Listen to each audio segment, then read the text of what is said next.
Actually நேற்று நம்மளுக்கு ஒரு ஹிஸ்டாரிக் டேனே சொல்லலாம். பிகாஸ் வந்து பார்த்தீங்கன்னா, இந்தியன் மென்ஸ் T20யும் வின் பண்ணியிருக்கோம். 47 இயர்ஸ் கழிச்சு இந்தியன் விமென்ஸ் டீம் ஒரு வேர்ல்ட் கப் வின் பண்ணியிருக்காங்க. ஃபர்ஸ்ட் நம்ம மென்ஸ் T20க்கு வருவோம். ஆக்சுவலி பார்த்தீங்கன்னா, ஸ்டார்டிங்கில் வந்து விக்கெட்ஸ் எடுத்தாலும் பட் டிம் டேவிட் என்ன அடி அடித்தது தெரியுமா? மொத்தமாக கிரவுண்டை சுற்றி காட்டினாது.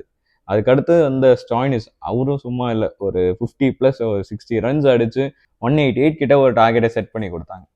அப்புறமா பேட்டிங் வந்த இந்தியன் டீம் ஸ்டார்டிங்கில் கொஞ்சம் ட்ரபிள்ஸ் இருந்தாலும் என்னடா விக்கெட் மேலே விக்கெட்டாக போயிட்டு இருக்கு. ஒரு பக்கம் திலக் வர்மா மட்டும் நின்று இருந்தார். அந்த கேப்டன் சரி, வைஸ் கேப்டன் நம்ம ரொம்ப எதிர்பார்க்கப்பட்ட அபிஷேக் சர்மா அவரும் ஒரு 25 ரன்ஸில் அவுட் ஆகிட்டார்.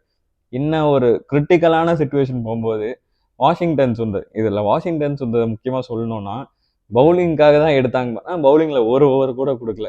பேட்டிங்கில் சடனாக அவருக்கு வந்து ப்ரொமோஷன் கொடுத்தாங்க. உள்ளே வந்தோடனே அவர் என்ன நினச்சானே தெரிலங்க.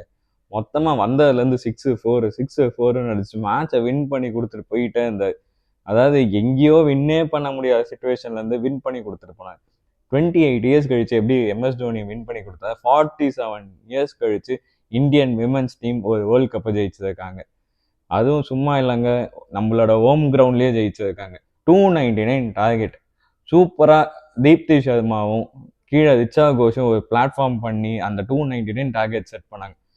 உல்வாட் சவுத் ஆப்பிரிக்கா கேப்டன், அவங்க மட்டும் ஒரு ஸ்டாண்ட் பை, அதாவது ஒரு லோன் வாரியர் மாதிரி ஆடி இருந்தாங்க. 100+ நேற்று அடித்தோம், அவங்க டீம் தோத்துடுச்சு.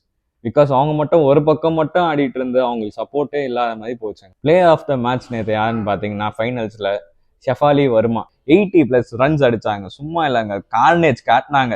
ஆக்சுவலி பார்த்தீங்கன்னா நேற்று பிளே ஆஃப் த சீரீஸ் வந்து தீப்தி சர்மா கொடுத்தாங்க. ஏன்னா ஆல்ரவுண்ட் பெர்ஃபார்மன்ஸ் பண்ணாங்க டோர்னமெண்ட் ஃபுல்லாகவே. பவுலிங்லையும் சரி பேட்டிங்லையும் சரி, எப்போல்லாம் நம்மளுக்கு ஒரு கிரைசிஸ் சுச்சுவேஷன் வந்தது அங்கெல்லாம் வந்து கை கொடுத்து நல்லாவே போனாங்க. நேற்று ஒரு 5-4 வரை எடுத்தாங்க ஃபைனல் மேட்ச்சில்.